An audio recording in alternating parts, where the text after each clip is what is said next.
करोड़ों दर्शकों का मिल रहा साथ। एमपी की बात एमपी न्यूज के साथ। देश के प्रधानमंत्री नरेंद्र मोदी आत्मनिर्भर भारत का संकल्प लेते हैं और इस परिकल्पना को साकार करने के लिए मध्य प्रदेश एक ऐसा पहला अग्रणी राज्य बनता है जो कि आत्मनिर्भर मध्य प्रदेश का नारा भी बुलंद करता है। ऐसे में सही मायनों में मध्य प्रदेश में कितना औद्योगिक विकास हुआ है और क्या सही मायनों में स्टार्टअप के जरिए मध्य प्रदेश भी अब आत्मनिर्भर मध्य प्रदेश की परिभाषा गढ़ने जा रहा है। हमारे साथ बातचीत के लिए मौजूद हैं मध्य प्रदेश सरकार के उद्योग मंत्री सम्मानीय श्री राजवर्धन दत्तीगांव जी। मंत्री जी, आपका बहुत बहुत स्वागत है। सबसे पहले तो चुनावी साल है और सबसे लाजमी जो सवाल है वो ये है कि औद्योगिक विकास एक बहुत दिशा उन्मूल पहलू है और जिस दिशा में सरकार ने लगातार काम भी किया है। आप व्यक्तिगत तौर पर क्या मानते हैं, इस पूरे कार्यकाल में किस हद तक आपने औद्योगिक विकास का नारा भी बुलंद किया और स्टार्टअप्स को कितना मोटिवेशन दे पाई मध्य प्रदेश की सरकार? देखिए, बहुत इम्पॉर्टेंट है ग्रोथ में किसी भी स्टेट या देश के लिए जी। और औद्योगिक विकास से ज़्यादा इम्पॉर्टेंट है कि हम कितना एम्प्लॉयमेंट क्रिएशन कर पाते हैं। डेफिनेटली। तो वो माइक्रो से मैक्रो लेवल तक, और ये एक्सपेक्ट करना कि सारा एम्प्लॉयमेंट गवर्नमेंट जॉब्स में हो जाएगा वो भी पॉसिबल नहीं। एक सीमा है जी, बिल्कुल। शासकीय नौकरियों की, और इसीलिए जब प्रधानमंत्री जी ने कहा कि आत्मनिर्भर भारत का हमें संकल्प लेके आगे बढ़ना है, मेक इन इंडिया का स्लोगन आया और vocal for local, local for global, यानी कहीं गांव से कोई चीज़ बन के वैश्विक हो जाए। तो ये एक दिशा हमें मिली और उसी को आगे बढ़ाते हुए हमारे मुख्यमंत्री जी ने मेक इन मध्य प्रदेश का नारा दिया। जी। तत्पश्चात हमारा प्रयास रहा कि जब सरकार बनी तो कोरोना उस वक्त आ गया। बिल्कुल ठीक बात। तो एक चैलेंज ये भी रहा और 3 साल में लगभग 2 साल कोरोना के उसमें गए, but in spite of all that हमारा प्रयास रहा कि हम उसको मैक्सिमम जितना भी टाइम अवेलेबल है उसका मैक्सिमम यूटिलाइजेशन हो, और उसी के अंतर्गत हमने विभिन्न कोरोना के समय भी वर्चुअली हमने मीटिंग्स करी, वर्चुअली मीटिंग्स करके ग्रुप डिस्कशंस और बैकवर्ड फॉरवर्ड इंटीग्रेशन की पॉसिबिलिटीज़ कैसी हों, मध्य प्रदेश की अपनी स्ट्रेंथ्स क्या थी, जी। हमारे एग्जिस्टिंग कौन कौन सी इंडस्ट्रीज़ यहाँ पे थी, उनसे फीडबैक लेके उनको बेटर इकोसिस्टम और इंफ्रा प्रोवाइड करके उन्हीं को हमारा एडवोकेट लेके हम बाकी इन्वेस्टमेंट को बढ़ाने की दिशा में आगे बढ़े। जी। और मुख्यमंत्री जी भी इस पूरे मामले में स्पष्ट थे। शुरुआती दौर में जब सेंट्रल ने कहा कि हमें कुछ इम्प्रूवमेंट्स करने हैं, कुछ हमें सुधार करने हैं, ईज़ ऑफ डूइंग बिजनेस में हमने वर्क किया। हमने दूसरे सरलीकरण जो कॉम्प्लेक्स परमिशंस और ये सब जी। उनको हटा के बहुत से अननेसेसरी रिक्वायरमेंट्स दूर के, डीम परमिशन कर बढ़े। और अभी इसीलिए आपने देखा होगा जब GIS हुई तो हमें काफ़ी अच्छा रिस्पांस मिला। बिल्कुल। प्रधानमंत्री जी का इसलिए आभार कि अप्रवासी भारतीय दिवस उससे पहले मिला, तो वो लोग भी आए, उन्होंने मध्य प्रदेश को देखा, समझा, जाना, और उसी की परिणति हुई कि करीब 15.5 लाख करोड़ के इंटेंट्स हमें रिसीव हुए, जो कि हम एस्टिमेटेड उसको 29 से 30 लाख रोजगार का हमारा अनुमान था। तत्पश्चात विपक्ष लगातार ये कहता रहा कि अरे साहब वो तो साइन होते हैं, उसको कुछ होता है नहीं, MOUs की पड़ा रह जाता है, कागज में ही रह जाता है। लेकिन ऐसा नहीं हुआ। उस 15.5 लाख करोड़ के इंटेंट के इंटरेस्ट के बाद में अब करीब 2.25 लाख करोड़ के जो इंटेंट्स थे वो ट्रांसफॉर्म इनटू इन्वेस्टमेंट्स हो रहे हैं। उस पर तेज गति से काम हो रहा है, बाकी पे भी हम करें तो ये काफ़ी हेल्दी साइन हमारे लिए, क्योंकि हमारा नेशनल एवरेज तकरीबन 10% के आसपास रहता है, तो हम नियरली 20% अचीव कर रहे हैं। और हमारा कोशिश है कि आने वाले समय में इंस्पायर्ड ऑफ द फैक्ट की कोड ऑफ कंडक्ट लगने वाला है वगैरह, लेकिन राज्य का विकास रुकना नहीं चाहिए, और इसीलिए हमने नोडल ऑफिसर्स भी लगाए हैं, उसको मॉनिटर भी कर रहे हैं। इसी बीच मुख्यमंत्री जी ने सब इंडस्ट्री वालों से चर्चा के बाद ये कहा कि चलिए हमने इंटेंशंस टू इन्वेस्ट करा लिए, लैंड भी अवेलेबल करा लेंगे, लेकिन इंडस्ट्री रेडी मैन पावर कैसे मिलेगा? Correct, skilled man power. Skill man power कैसे, सेमी स्किल, स्किल, तो हर लेवल का मैन पावर इंडस्ट्री में रिक्वायर्ड होता है। अलग अलग सेक्टर्स, अलग अलग टाइप की इंडस्ट्री आ रही है, हर क्षेत्र में आ रही है। तो मुख्यमंत्री जी ने सीखो कमाओ योजना बिल्कुल ठीक है प्रारंभ करी यूथ से इंटरेक्शन करने के बाद। तो उसमें लर्न एंड अर्न तो वाइल्ड ट्रेनिंग स्टाइपेंड मिलने लगेगा, और उसमें एक लेवल के जो लोग रहेंगे 10वीं तक के, उनको थोड़ा कम पैसा मिलेगा, 8,000, फिर 9,000, फिर ग्रेजुएट्स जो रहेंगे उनको 10,000। तो उसको ग्रेड कर दिया, श्रेणियाँ बना दी हैं। और मान लीजिए किसी उद्योग में, इंडस्ट्री में सपोज 100 लोग हैं, तो हमने उसमें ये कर दिया है सरकार ने कि आपको 15% स्कीम के अंतर्गत यूथ को या अनएम्प्लॉयड को रख के ट्रेन करना है। तो वो 15 लोगों को रखेंगे, 100 है तो 15%। तो वाइल ऑन द जॉब उनको पैसा भी मिलेगा, ट्रेनिंग, और बाद में हो सकता है वो ऑब्जॉर्ब भी उसी इंस्टीट्यूशन में हो जाए, उसी इंडस्ट्री में हो जाए, प्लेसमेंट की पॉइंट ऑफ व्यू या किसी और में हो जाए। तो आई थिंक ये मेजर स्टेप है, और ऐसी पहली बार करी गई है। एक सवाल मेरे जहन में था, इंडस्ट्रियल एरियाज़ का कितना एक्सपांशन हो पाया है? क्योंकि हम देखते हैं पूर्व मुख्यमंत्री कमलनाथ को कहते हैं कि कांग्रेस के पास इंडस्ट्रियल एरियाज़ को एक्सपांशन करने का एक बहुत बेहतरीन फार्मूला था, बट दुर्भाग्य से सरकार चली गई। तो क्या आप इससे ताल्लुक़ रखते हैं, वाकिफ़ रखते हैं कि इंडस्ट्रियल एरियाज़ का एक्सपांशन और होना ज़रूरी है, खासतौर पर मध्य प्रदेश जैसे हब? देखिए, scope of improvement is always है, वो तो निरंतर एक्सपेंशन तो होना ही चाहिए और होता ही रहना चाहिए, और विकास की गति कभी शिथिल ना हो, ये प्रयास हमारी सरकार का सदैव रहा है। लेकिन हमारे विपक्षी मित्र ये कहें कि ये हो जाता तो वो नहीं हो पाया, तो ऐसा होता, मैं उससे सहमत इसलिए नहीं हूँ कि तमाम सालों साल कांग्रेस की सरकार रही, सालों साल वो पावर में रहे, तो ये 15 महीने की कहानी कहाँ से आ गई? तो इतने वर्ष आज़ादी के पश्चात तो सब कुछ रहा ही उनके पास में, और शीर्ष से लेके राज्य तक सरकारें रही। तो खैर वो जो भी कह रहे हो, लेकिन मैं ये बताना बड़ा स्पष्ट तरीके से चाहता हूँ कि भाजपा के ही तत्कालीन मुख्यमंत्री जब थे सकलेचा जी, उस वक्त ही पीथमपुर की आधारशिला 78 में रखी गई। विक्रम वर्मा जी मेरे ख्याल से शिक्षा मंत्री थे उस ज़माने में, और हमारे धार के विधायक भी थे, लोकल मंत्री भी थे। और फिर स्वाभाविक तौर पे बाद में दूसरे मुख्यमंत्री जी आए, अर्जुन सिंह जी मुख्यमंत्री बने, तब उसमें और गति आई और आगे बढ़ता रहा। लेकिन मैं समझता हूँ कि अगर इंडस्ट्री की बात हो कर रहे हैं, तो 2003 में जो उमा भारती जो मुख्यमंत्री बनी थी, तब नेगेटिव इंडस्ट्रियल ग्रोथ थी, और ये जो शासन रहा, अब शिवराज सिंह जी चौथी बार है, तो आज हम इंडस्ट्रियल ग्रोथ पे करीब 24% है। प्रचलित दरों पे हमारा विकास दर करीब 19.76 है। ये तो कोई मेड अप फिगर्स नहीं है, ये तो ऑथेंटिक फिगर्स हैं।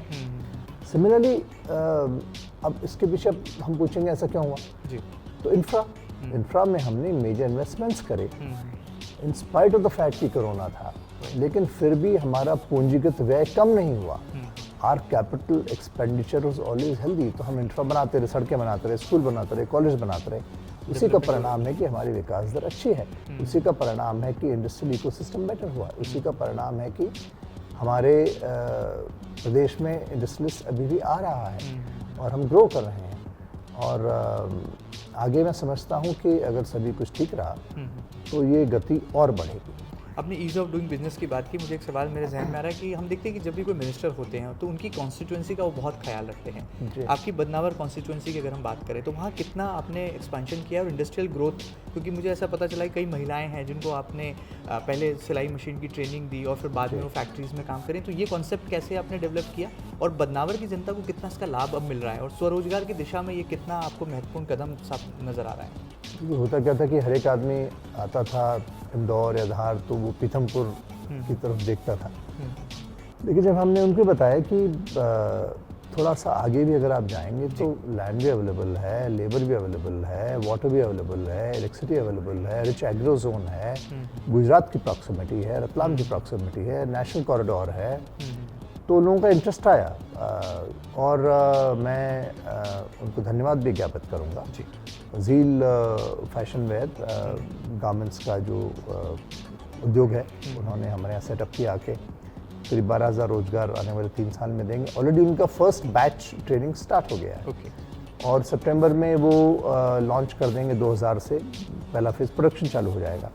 तो हम लोगों ने ये डिसाइड किया मैनेजमेंट से बात करके कि आप लोकल महिलाओं को ही रिक्रूट करिए और उन्होंने उनकी पूरी टीम, उनकी डॉटर खुद वहाँ इंटरेस्ट ले रही हैं, और उन्होंने टीम्स बनाई, हमारी महिला मोर्चा और बाकी भी सामाजिक संगठन के लोग उसमें शामिल हुए और गांव-गांव से हम लोगों ने महिलाओं को तैयार किया और उन्हीं की ट्रेनिंग। तो मेरे ख्याल से अभी तो 100% लोकल एम्प्लॉयमेंट वहाँ पे हो रहा है। इसी प्रकार से एक और जो आइरिस सोयाबीन का प्लांट है, वो देश का सबसे बड़ा प्लांट है, प्रॉब्ली एशिया का सबसे बड़ा प्लांट है। उसका तीव्र गति से काम चल रहा है। सितंबर में वो भी अपना प्रोडक्शन चालू कर देंगे। वहाँ भी कुछ एम्प्लॉयमेंट स्टार्ट हुआ है, लोगों को रोज़गार ट्रेनिंग पे लेने लग गए हैं। वो मित्रा पार्क एक बड़ी सफलता है, मैं समझता हूँ मध्य प्रदेश के लिए बड़ी सफलता है और हमारे लिए बड़ी सफलता है। तो वो उसका भी प्रारंभिक काम अभी सर्वे का स्टार्ट हुआ है। करीब 1500-1600 एकड़ ज़मीन में वो पार्क बनने वाला है और एक्सपेक्टेड एम्प्लॉयमेंट उसका लाख से ऊपर जाएगा। Expected investment anything from 8,000 to 10,000 crore हम वहाँ पे एक्सपेक्ट कर रहे हैं। तो डेफिनेटली आने वाले समय में इतना सब कुछ होगा तो क्षेत्र को लाभ मिलेगा, जिले को लाभ मिलेगा, प्रदेश को लाभ मिलेगा।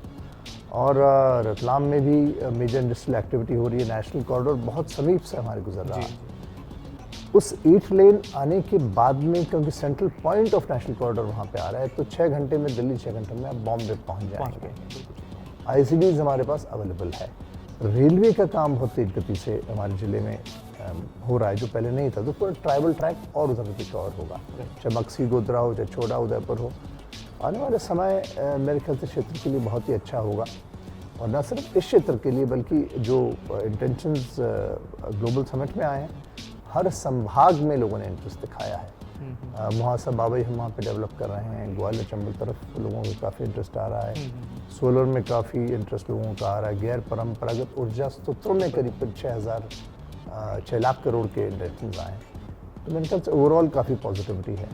आपने कॉरिडोर की बात की, इंडस्ट्रियल कॉरिडोर भी डेवलप हो रहे हैं और इंदौर के पास अगर हम पीथमपुर औद्योगिक क्षेत्र को देखें, उस सेक्टर के पास भी एक इंडस्ट्रियल कॉरिडोर का एक बहुत बड़ा महत्वाकांक्षी प्रोजेक्ट है। आपको लगता है जब ये मूर्त रूप ले लेगा और उसमें केंद्र सरकार का भी बड़ा दखल है, किस तरह से आप इसको देखते हैं कि भविष्य का मध्य प्रदेश औद्योगिक विकास के मामले में एक नई उड़ान भी यहाँ से भर सकता है?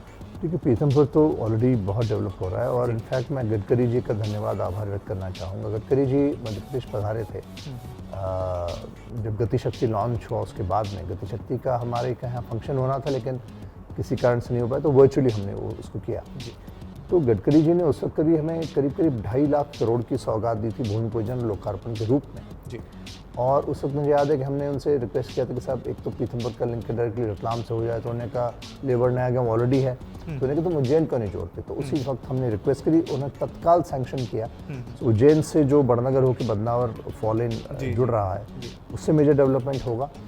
और MMLP multi modal logistic park जो गडकरी जी ने इसके लिए हमें एड किया है, वो पीथमपुर के पास भी एक बन रहा है। तो उससे बहुत मेजर डिफरेंस मेरे ख्याल से आएगा, एक वन स्टॉप शॉप लॉजिस्टिक्स के लिए। क्योंकि हमने जो उस वक्त इंटरेस्टिंग फैक्ट सामने रिसर्च में आया कि नेशनल एवरेज हमारा जो है अभी उस कॉस्ट पे, वो इंटरनेशनल एवरेज से डबल से भी ज़्यादा है। जो इंटरनेशनली करीब लॉजिस्टिक्स पे स्पेंड होता है फ्रॉम द प्रोड्यूसर और द फार्मर टू कंज्यूमर, है करीब 6% और हमारा यहाँ 14 से 15% है। Big difference. तो जब हृदय स्थल में आदमी इन्वेस्ट करेगा, इन्वेस्टर यहाँ पे आएगा, 24 घंटे में देश में कहीं पे भी जा पाएगा, कनेक्टिविटी बेटर होगी, तो लॉन्ग टर्म प्रोस्पेक्ट्स फिजिबिलिटी के उसके कहीं बेहतर है। इसलिए लॉजिकली और रैशनली मध्य प्रदेश चॉइस होगा central land in the nation होने की वजह से। उन सभी लोगों का जो लॉजिस्टिक्स वेयर हाउसिंग की तरफ देख रहे हैं, डोमेस्टिक मार्केट को जो लोग टारगेट कर रहे हैं, उनके लिए भी, क्योंकि 50% बाजार इस देश का मध्य प्रदेश के अंदर इर्द गिर्द है। तो उस दृष्टिकोण से भी मध्य प्रदेश को एक मेजर एडवांटेज है। जो गति शक्ति कम्स इन हियर लॉजिस्टिक्स में, इसलिए हम लीडिंग एज हमारे पास में है। और मैं समझता हूँ कि फूड प्रोसेसिंग में भी हमारे पास पोटेंशियल है, क्योंकि हमारे पास एग्री जोन्स बहुत ज़्यादा हैं, 11 से 12 एग्री जोन्स हैं हमारे पास। क्योंकि IT का टेक्निकली ट्रेड मैन पावर काफ़ी, हमारे पास इंस्टीट्यूट्स बहुत हैं। वो एक और फ्यूचर में ग्रोथ एरिया है मध्य प्रदेश के लिए। IT सेक्टर डेफिनेटली और सेमीकंडक्टर्स, क्योंकि हम सेस्मिक फ्री जोन है, मैंने पहले भी कई बार कहा, उसकी पॉसिबिलिटीज़ हैं। ईवी का हमने डेडिकेटेड जोन बनाया है। तो तमाम तरह की संभावनाएं अभी हमारे पास में हैं। इलेक्शन ईयर है, लाडली बहना ये ऐसी योजना है जो कि गेम चेंजर मानी जा रही है और कांग्रेस ने काउंटर किया है नारी शक्ति सम्मान योजना से। आपको लगता है कि मूर्त रूप में ज़मीनी धरातल पर लाडली बहना एग्जीक्यूट ठीक से हो पाएगी और उसका लाभ भारतीय जनता पार्टी यानी कि सत्तारूढ़ दल को मिल पाएगा? आप क्या मानते हैं एज ए पॉलिटिशियन? देखिए, मैं इस बात में विश्वास रखता हूँ कि विचार प्रबल हो और संकल्प दृढ़ हो तो बाकी सब चीज़ें तो हो ही जाती हैं।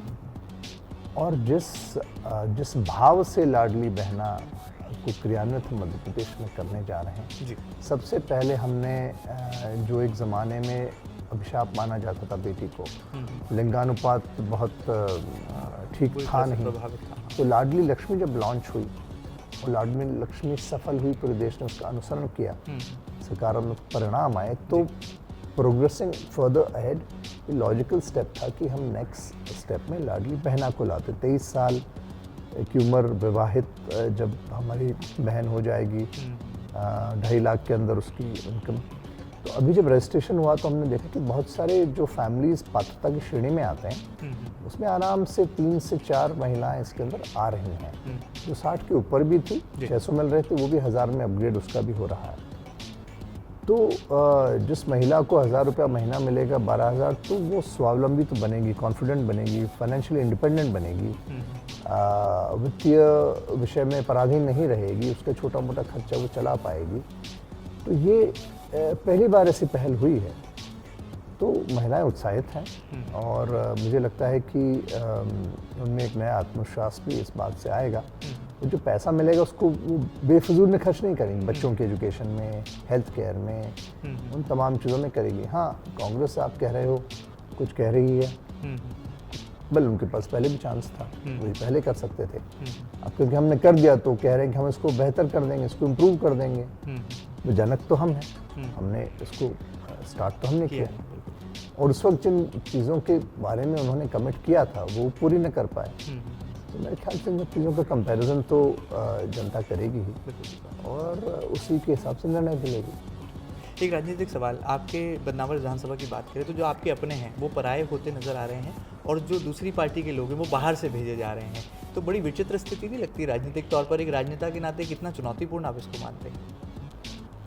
देखिए, मैं बदनावर को एक बहुत अच्छी विधानसभा समझता हूँ, बहुत संवेदनशील है और बहुत जागरूक है। पॉलिटिकली हमारे ज़िले में बदनावर का वोट परसेंटेज सबसे ज़्यादा होता है। 18 के चुनाव में करीब 84% था, उपचुनाव में थोड़ा कम था क्योंकि कोरोना का टाइम था, अब 83-82 होगा, लेकिन फिर भी विधानसभा में 82, 83, 84% मतदान होना बड़ी बात है। तो वोटर बहुत अवेयर है, वोटर बहुत डिसर्निंग है, वोटर बहुत जागरूक है। तो मुझे लगता है कि विकास के विषय में और अपने भविष्य बेहतर कैसे होगा, कहाँ होगा, उनके लिए क्या काम किया गया, ये सब बातें उनके ध्यान में रहेंगी। कुछ व्यक्तिगत विषय भी रहते हैं, बाकी तमाम चीज़ें रहती हैं। तो बाहर से कोई आके लड़े या अंदर का कोई आके लड़े, मूलतः तो पार्टी के सिंबल पे अगर लड़ रहा है तो पार्टी का आधार, पार्टी का विचार, पार्टी का सिद्धांत, पार्टी का मैनिफेस्टो वो इम्पोर्टेंट होता ही होता है। फिर कैंडिडेट का व्यक्तिगत जितना भला बुरा होता है वो उसमें जुड़ता है, बुरा होगा तो माइनस होगा, भला होगा तो प्लस होगा। पिछली बार हमारे पास में करीब 1 लाख वोट था, 1 लाख वोट था, 82-83% मतदान पे। हम डेफिनेटली 50% से ज़्यादा उसमें थे और लीड भी थी और कार्यकर्ताओं ने काम भी किया। इस बार कांग्रेस प्रयासरत है वो सीट जीतने के, कि कांग्रेस को लगता है कि हम पहले इतनी बार जीते तो इस बार फिर से जीत सकते हैं। और कांग्रेस के बड़े बड़े नेता वहाँ आ भी रहे हैं और समय भी दे रहे हैं और प्रयास भी कर रहे हैं। देखिए, हम लोग दिखावा नहीं करते, ये एक बड़ा अंतर मैंने भाजपा और कांग्रेस में देखा है। भाजपा दिखावा नहीं करती, हमारे लोग निस्वार्थ भाव से निरंतर काम करते रहते हैं। अब कांग्रेस को कितना दृश्य है, कितना अदृश्य है, ये वो जाने, लेकिन हमारा कार्यकर्ता स्पष्ट है, हम स्पष्ट हैं कि हमें क्या करना है, कैसे करना है, कहाँ करना है, कब करना है, क्यों करना है। हम भ्रमित नहीं। बहुत बड़ी बात है, सूझबूझ भरा जवाब है। बहरहाल सीखो कमाओ युवाओं के लिए एक बड़ी सौगात आपकी सरकार लेकर आई है। उद्योग मंत्रालय इसमें कैसे महती भूमिका निभाने वाला है, क्योंकि सबसे ज़्यादा मुझे लगता है कि औद्योगिक जगत ही ऐसा होगा जहाँ पर स्किल्ड मैन पावर या to become a skill manpower के लिए वर्क करना है। तो आपने किस दिशा में कैसे जागरूकता फैलाने के लिए अपने तमाम अधिकारियों को, अफसरों को भी दिशा निर्देशित कर दिया है? युवाओं के हिसाब से ये बहुत अच्छी योजना है जी। और सीखो कमाओ योजना में सभी लोग, स्पेशली यूथ, कोई भी वर्ग का हो, कोई भी सामाजिक परिस्थिति से वो आ रहा हो, पृष्ठभूमि से आ रहा हो, वो इसको लेकर उत्साहित है, क्योंकि उसको लग रहा है कि वो स्किल्ड हो जाएगा तो उसके पास भविष्य में संभावनाएं खुलेंगी, इस सेक्टर में खुलेंगे। अधिकारियों को स्पष्ट निर्देश हैं कि जहाँ जहाँ ये डेटाबेस है उसको संकलित किया जाए। हम लोगों ने उद्योगों से भी कहा है कि आप इसके लिए रेडी रहें और खुले मन से आप उनको अपनाएं और ट्रेनिंग के बाद पॉसिबल हो तो उनको वहीं पे एम्प्लॉयमेंट भी दें, क्योंकि ग्रोथ हो रही है। तो मेरे ख्याल से सभी लोग तैयार हैं और ये योजना सफल निश्चित तौर पे होगी। साथ ही साथ हमारे एग्जिस्टिंग जो ITIs हैं, एग्जिस्टिंग जो इंस्टीट्यूशंस हैं, वहाँ भी हम लोगों ने इंडस्ट्री से कहा है, एंटरप्रेन्योर्स से कहा है कि आपको, आपका पर्टिकुलर रिक्वायरमेंट है किसी इंडस्ट्री का, ये स्किल सेट होना चाहिए। तो वो skill set 100% defined to your requirement हो तो आप एक सेमेस्टर उस ITI में ले सकते हैं, या आप ITI को CSR से अडॉप्ट करके पूरा ITI को भी आप ठीक से कर सकते हैं। उसमें क्या होगा कि उनको उनकी पर्टिकुलर इंडस्ट्री का नीड, रिक्वायरमेंट मीट हो जाएगा और जो आदमी रोज़गार ढूंढ रहा है उसके लिए बेहतर होगा कि उसका निश ट्रेनिंग होगा, स्पेशलाइजेशन होगा। तो दोनों के लिए विन विन सिचुएशन है। और जिस गति से निवेश बढ़ रहा है, जिस गति से इंडस्ट्री बढ़ने वाली है, उसी गति से अगर हमारे पास स्किल्ड मैन पावर होगा तो मैच मेकिंग फार इजियर होगी और दोनों के लिए बेनिफिशियल होगी। माधवराव सिंधिया जी के साथ भी आप जो है साई की तरह नजर आए और अब श्रीमंत ज्योतिरादित्य सिंधिया जी के साथ भी, तो उनकी कार्यशैली और आपकी कार्यशैली बहुत मेल खाती है। इसके पीछे क्या राज की बात है? मेरे पिताजी तो राजमाता जी के साथ भी रहे जी, बहुत कम उम्र में वो उनको ले गई थी। वो फिर तत्पश्चात माधवराव जी सिंधिया महाराज के साथ भी रहे जी। ज्योतिरादित्य सिंधिया जी का जो एजुकेशन है वो फाइनेंशियल बैकग्राउंड से है जी। वो बहुत टाइम के पर्टिकुलर हैं, वो बहुत वर्क ओरिएंटेड हैं। उनका ये बहुत स्पष्ट उनके पिताजी की तरह ही सिद्धांत है कि जो काम उनको दिया गया है उसको वो पहले नियर टू परफेक्शन अकम्प्लिश करें, उसमें रिजल्ट दें और उसी के आधार पे फिर आगे जैसा उनका मूल्यांकन हो लीडरशिप द्वारा, आगे का मार्ग प्रशस्त होता है। हम लोगों को इस लेवल पे ज़रूर उनसे सीखने को कई बातें मिली जी। शुरू में तो जब उनके फादर का स्वर्गवास हुआ और वो पहला चुनाव लड़े 2002 में, तब उस सिलेक्शन में भी हम लोग गए थे जी। तो वो एकदम फ्रेश थे पॉलिटिकली, बिल्कुल ठीक बात है। तो कभी कभी कुछ बातें होती थी तो उल्टा हमको कह देते थे कि बताइए, तो मैंने कहा हम आपको क्या बताएंगे। तो बोले नहीं, अभी तो आप हमसे पॉलिटिक्स में सीनियर हैं। उन्होंने ये वर्ड्स थे कई बार, तो हम लोग थोड़ा सा हम झेप भी जाते थे, लेकिन वो टेक्निकली और सामयिक उस वक्त की बात कर रहे थे। लेकिन अब इस सफ़र उनका देखें तो 2002 से आज हम 2023 में बैठे हैं, करीब 21 साल का समय बीत गया है। यानी 21 सालों में उन्होंने अपने आप को कितनी कुशलता से परिपक्व किया है इस क्षेत्र में, वो अनुकरणीय भी हैं और वो प्रशंसनीय भी हैं। कैसे उन्होंने अडॉप्ट किया, कैसे उन्होंने अपने आप को ढाला। भाजपा में भी अब कई लोगों से जब बात होती है तो बहुत से लोग आश्चर्य करते हैं। वो कहते हैं कि हमें तो लगता था पता नहीं उनका नेचर कैसा होगा, लेकिन वो बहुत ही बेसिक हैं, बहुत ही सेंसिटिव हैं और बहुत ही कर्मठ हैं और निरंतर सीखने का प्रयत्न करते रहते हैं और समय अनुसार उन्हें अपने आप को ढाला भी है, आवश्यकता अनुसार अपने आप को बदला भी है। और युवाओं के लिए मेरे ख्याल से सीखने की और प्रेरणा की बात भी ये है कि जिस गति से, जिस निष्ठा से, जिस एकाग्रता से वो कार्य कर रहे हैं, पॉलिटिक्स में कम ही लोग आपको मिलेंगे उस लेवल के कमिटमेंट के साथ। हालांकि मैंने ये भी देखा है शिवराज सिंह जी जिस तरीके से अपनी बात कहते हैं तो उनमें सहजता और सादगी बहुत है। और संजय जी भी कहते हैं कि हमें सभी नेताओं, शीर्ष नेताओं से यहाँ पे भी सीखना चाहिए। अलग अलग व्यक्ति, मध्य प्रदेश की लीडरशिप की आप बात करें तो शिवराज सिंह जी हुए, या विजयवर्गीय जी हुए, प्रहलाद पटेल जी, या नरेंद्र सिंह तोमर जी हुए, या दूसरे बड़े नेता हमारे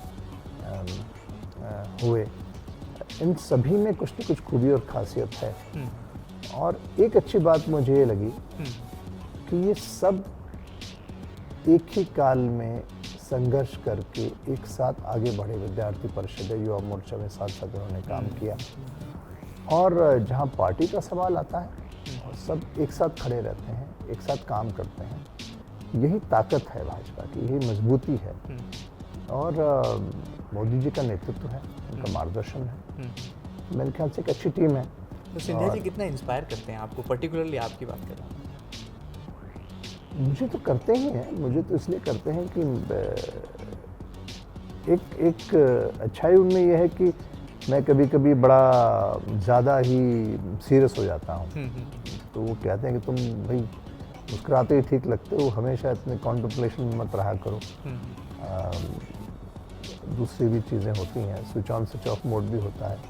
24 घंटे ही आदमी पॉलिटिक्स ही सोचता रहे, पॉलिटिक्स ही करता रहे तो फिर स्वास्थ्य का भी थोड़ा सा ख्याल रखना चाहिए, क्योंकि फिर क्या है, ज़्यादा चिंता बन जाती है।